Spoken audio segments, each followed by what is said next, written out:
Now, if you've just begun your sourdough quest and your goal is to bake that iconic loaf with the open ear and the honeycombed crumb, then avoiding these traps is going to help you reach that goal much quicker.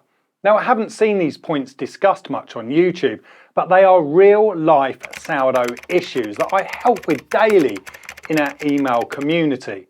Now, there's no getting around this. Sourdough takes time to perfect. I've been baking for 10 years and I'm still learning and I'm still setting new goals. But that's it. If you set realistic milestones, you stay focused and you practice and you avoid these pitfalls, you're going to improve much quicker. There's only two magic ingredients, effort and time. Right, so high hydration recipes, they're all the rage and I completely get it. What better way to flex your baking biceps than to skillfully nurse a 90% hydrated dough through the process. And then of course there's the reward, that beautiful spring, the open honeycombed crumb. You know, when you reach that moment, it's a hell of a feeling.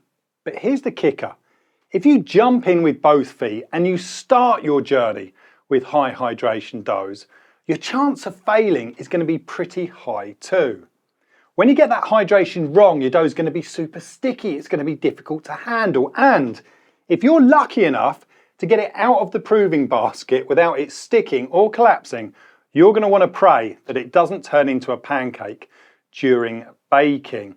When balancing the hydration of a recipe or dough, you need to consider your ability to handle the dough, your flour's capability of absorbing that water and producing a strong dough, and the impact that the ambient temperature is going to have. This takes practice.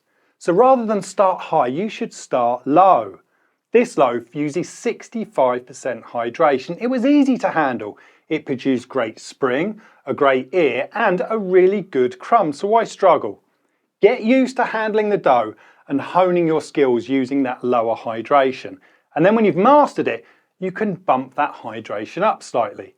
Then you repeat the process until you found the perfect hydration for your flour, skill level, and climate. Start low and work high. Simply put, new gear won't fix your problems. Now, we've all experienced this in some way. If I just had that bit of kit, everything would come together. Now, as a beginner sourdough baker, you only really need a set of scales, a mixing bowl, a proving basket, a blade to score the dough, and then something to bake the loaf in or on. Now, if your kitchen's super warm, you may need a cool box with an ice brick, but the beginner equipment really is quite simple. Now, don't get me wrong, new gear will probably make you feel better about your baking, but buying a new baking cloth, for example, won't magically fix the oven spring. All of those critical steps for oven spring happen way before that baking stage. So if they're not executed properly, nothing, and I mean nothing, no matter how much money you spend, is going to make that loaf pop. Now, my favourite bit of kit is my fermentation and proving fridge.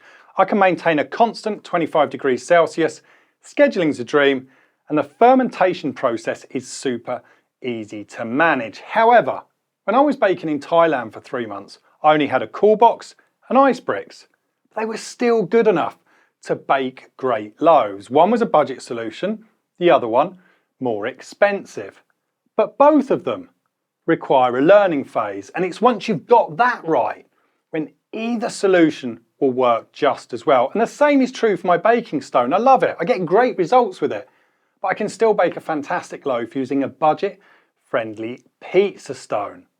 Believe it or not, one of your best investments, cheapest investments, is a notepad and a pen. Then you can record your baking sessions correctly.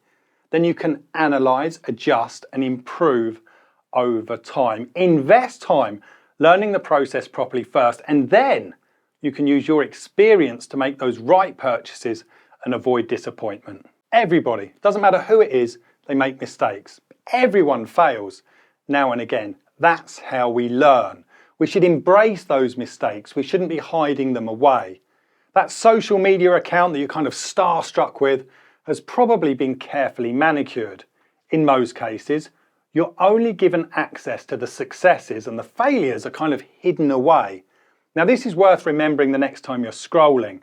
Social media is great for inspiration and motivation, but it can also make us feel like we're the only ones failing.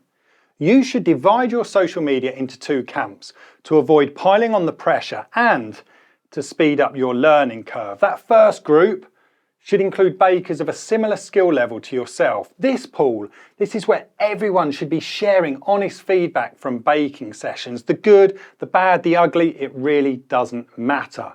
This is a great way to collectively learn and realistically gauge your improvement over time. All of the bakers within our sourdough community are actively encouraged to share their mistakes. We then use live sessions to investigate the problems more deeply, and then we can provide solutions for everybody. Why? Because that is the secret to improving quickly, sharing our mistakes. The second group for your social media should include more experienced bakers from whom you can kind of draw inspiration and help you build long-term goals. But as I mentioned earlier, remember, they started at the same point as you and they've had failures that make up a large portion of their portfolio, even if they're not on display for you to see. So, divide your social media and conquer. Now, these points may seem trivial at face value, but they come up repeatedly from bakers just like you who are trying to improve. So, dial back your hydration and then gradually increase it over time.